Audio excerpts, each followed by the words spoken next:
ನಮಸ್ಕಾರ. ನೀವು ನೋಡ್ತಾ ಇದ್ದೀರಾ ನ್ಯೂಸ್ 18 ಡಿಜಿಟಲ್ ಕಂಟೆಂಟ್. ನಾನು ಮೈಸೂರಿನ ಪ್ರತಿನಿಧಿ ಆನಂದ. ಈ ಬಾರಿ ಮುಂಗಾರು ಮಳೆ ಕೈಕೊಟ್ಟಿರುವ ಹಿನ್ನೆಲೆಯಲ್ಲಿ ಕಬಿನಿ ಡ್ಯಾಮ್ ಇದೀಗ ಖಾಲಿಯಾಗಿರುವಂಥದ್ದು. ಪ್ರತಿ ವರ್ಷವೂ ಇಷ್ಟೊತ್ತಿಗಾಗಲೇ ಸುಮಾರು 19 TMC ನೀರನ್ನು ಸಂಗ್ರಹಿಸಿಡ್ತಿದ್ದಂಥ ಡ್ಯಾಮ್ನಲ್ಲಿ ಇದೀಗ ಕೇವಲ 4.5 TMC ಅಷ್ಟು ಮಾತ್ರ ನೀರಿರುವಂಥದ್ದು.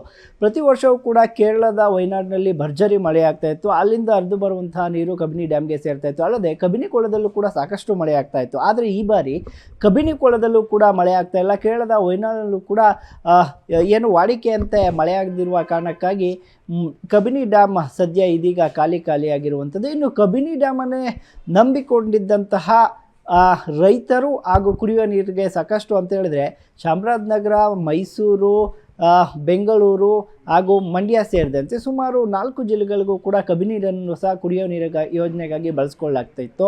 ಪ್ರತಿ ವರ್ಷವೂ ಸುಮಾರು 19 TMC ನೀರಿನಷ್ಟು ಕುಡಿಯೋ ನೀರಿಗೆ ಬಳಸ್ಕೊಳ್ಳಲಾಗ್ತಿತ್ತು. ಆದರೆ ಈ ಬಾರಿ ನೀರಿಲ್ಲದ ಕಾರಣಕ್ಕಾಗಿ ಒಂದಷ್ಟು ಆತಂಕ ಸಾಮಾನ್ಯವಾಗಿ ಮನೆ ಮಾಡಿರುವಂಥದ್ದು. ಈಗಾಗಲೇ ಒಂದಷ್ಟು ಕಡೆ ಕುಡಿಯೋ ನೀರಿಗೆ ಹಾಹಾಕಾರ ಶುರುವಾಗಿದೆ. ಇನ್ನೊಂದೆಡೆ ಇಷ್ಟೊತ್ತಿಗಾಗಲೇ ಮೈಸೂರು ಜಿಲ್ಲಾದ್ಯಂತ ಕಬಿನಿಯ ಆಶ್ರಯ ಅಂದರೆ ಕಪಿಲಾ ನದಿ ಇರುವಂಥ ತಾಣದಲ್ಲಿ ಭತ್ತ ನಾಟಿಯನ್ನು ಮಾಡಬೇಕಾಗಿತ್ತು. ಆ ಕೆಲಸ ಕಾರ್ಯಗಳು ಕೂಡ ಆಗ್ತಾ ಇಲ್ಲ.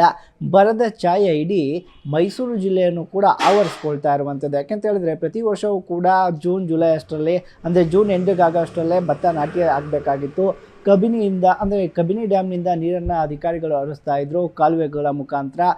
ಸತತ 6 ತಿಂಗಳು ಏನು ಕಬಿನಿ ಡ್ಯಾಮ್ನಿಂದ ನೀರು ಕಾಲುವೆಗಳ ಮುಖಾಂತರ ರೈತರ ಹೊಲಗದ್ದೆಗಳಿಗೆ ಸೇರ್ತಾ ಇತ್ತು. ಆದರೆ ಈ ಬಾರಿ ಕಬಿನಿಯ ಡ್ಯಾಮ್ನಿಂದ ರೈತರ ಹೊಲಗದ್ದೆಗಳಲ್ಲಿ ಕುಡಿಯೋ ನೀರಿಗೂ ಕೂಡ ಕೊರತೆ ಎದುರಾಗಲಿದೆ ಅನ್ನುವಂತಹ ಮಾಹಿತಿ ಸಿಕ್ಕಿರುವಂಥದ್ದು. ಜೊತೆಗೆ ಕಬಿನಿ ಡ್ಯಾಮ್ನಿಂದ ಬೆಂಗಳೂರಿಗೂ ಸಹ ನೀರನ್ನ ಸರಬರಾಜು ಮಾಡಲಾಗ್ತಿತ್ತು. ಮಂಡ್ಯಕ್ಕೆ ಹೋಗ್ತಾ ಇತ್ತು. ಚಾಮರಾಜನಗರದ ಗುಂಡ್ಲುಪೇಟೆಗೂ ಕೂಡ ಕುಡಿಯುವ ನೀರಿನ ಯೋಜನೆಗೆ ಕಬಿನಿ ನೀರನ್ನು ಬಳಸ್ಕೊಳ್ಳಲಾಗ್ತಾ ಇತ್ತು. ಆದರೆ ಈ ಬಾರಿ ಮುಂಗಾರು ಕೈಕೊಟ್ಟಿರುವ ಹಿನ್ನೆಲೆಯಲ್ಲಿ ಡ್ಯಾಮ್ನಲ್ಲಿ ಸಾಕಷ್ಟು ನೀರಿಲ್ಲದ ಕಾರಣಕ್ಕಾಗಿ, ಯಾಕೆಂದರೆ ಡೆಡ್ ಸ್ಟೋರೇಜ್ ಸಹ ಇರುವಂಥದ್ದು, ಇನ್ನು ಉಳಿದಿರುವಂಥ 4 TMC ನೀರನ್ನು ಮುಂದಿನ ದಿನಗಳೇನಾದರೂ ಮಳೆ ಆಗದಿದ್ದರೆ ಕೇವಲ 15 ದಿನಗಳಿಗಾಗುವಷ್ಟು ಮಾತ್ರ ಕುಡಿಯುವ ನೀರು ಸಿಗುವ ಸಾಧ್ಯತೆ ಇರುವಂಥದ್ದು. ಹಾಗಾಗಿ ಚಾಮರಾಜನಗರ, ಮೈಸೂರು, ಮಂಡ್ಯ, ಬೆಂಗಳೂರು ಸೇರಿದಂತೆ ಸುತ್ತಮುತ್ತಲೂ ಕಬಿನಿ ಡ್ಯಾಮನ್ನು ಕುಡಿಯೋ ನೀರಿಗೆ ಆಶ್ರಯಿಸಿದ್ದಂಥ ಯೋಜನೆಗಳು ಒಂದಷ್ಟು ಏನಿತ್ತು ಅವೆಲ್ಲವೂ ಕೂಡ ನಿಲ್ಲುವ ಸಾಧ್ಯತೆ ಇರುವಂಥದ್ದು. ಈಗಾಗಲೇ ಪಕ್ಕದ KRSನಲ್ಲೂ ಸಹ ನೀರಿನ ಪ್ರಮಾಣ ಇಳಿಕೆಯಾಗಿರುವಂಥದ್ದು.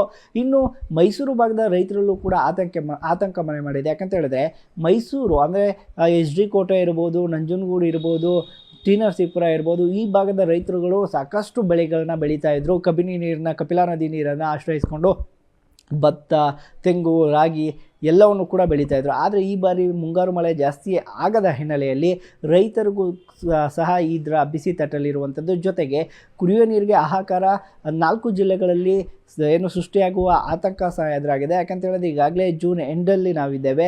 ಜುಲೈ ಎಂಡರಷ್ಟಾಗಲೇನು ಮಳೆ ಆಗಲಿಲ್ಲ ಅಂತ ಹೇಳಿದ್ರೆ ಮುಂಗಾರು ಮಳೆ ರಾಜ್ಯಕ್ಕೆ ಎಂಟ್ರಿ ಕೊಟ್ಟು ಏನು ಪ್ರತಿ ವರ್ಷದ ವಾಡಿಕೆಯಂತೆ ಮಳೆ ಆಗಲಿಲ್ಲ ಅನ್ನೋದೇ ಆದರೆ ಸಾಕಷ್ಟು ಕುಡಿಯೋ ನೀರಿಗೂ ಸಹ ಹಾಹಾಕಾರ ಉಂಟಾಗುತ್ತೆ. ಯಾಕಂತ ಹೇಳಿದ್ರೆ ಕಪಿಲಾ ನದಿ ಹರಿಯುವಂಥ ತಾಣಗಳಲ್ಲಿ ಬಹುತೇಕ ಕುಡಿಯುವ ನೀರಿನ ಯೋಜನೆಗಳು ಇದೇ ನದಿ ನೀರನ್ನು ಅವಲಂಬಿಸಿರುವಂಥದ್ದು. ಜೊತೆಗೆ ಪಕ್ಕದ ಚಾಮರಾಜನಗರದ ಗುಂಡ್ಲುಪೇಟೆಗೂ ಕೂಡ ಇದೇ ಕುಡಿಯುವ ನೀರಿನ ಯೋಜನೆ ಮುಖಾಂತರ ಪೈಪ್ಲೈನ್ ಮುಖಾಂತರ ತೆಗೆದುಕೊಂಡು ಹೋಗಿರುವಂಥದ್ದು. ಇವೆಲ್ಲವನ್ನು ಕೂಡ ನೋಡ್ತಾ ಇದ್ದರೆ ಮುಂದಿನ ದಿನಗಳಲ್ಲಿ ಕೇವಲ ಕೃಷಿಗಷ್ಟೇ ಅಲ್ಲ, ಕುಡಿಯೋ ನೀರಿಗೂ ಸಹ 4 ಜಿಲ್ಲೆಗಳಲ್ಲಿ ಹಾಹಾಕಾರ ಎದುರಾಗುತ್ತೆ.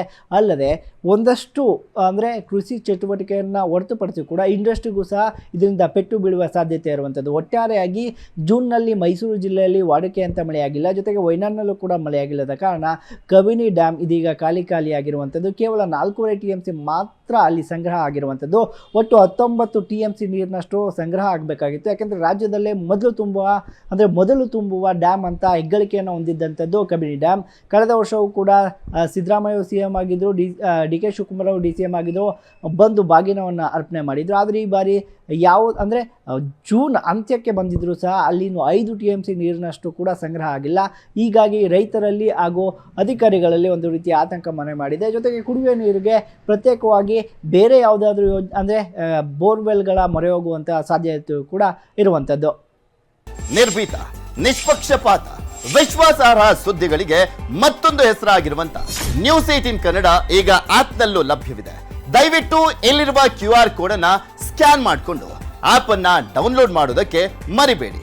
ನಿಮ್ಮ ಬೆಂಬಲ ಹೀಗೆ ಸದಾ ನಮ್ಮೊಂದಿಗಿರಲಿ. ಧನ್ಯವಾದ.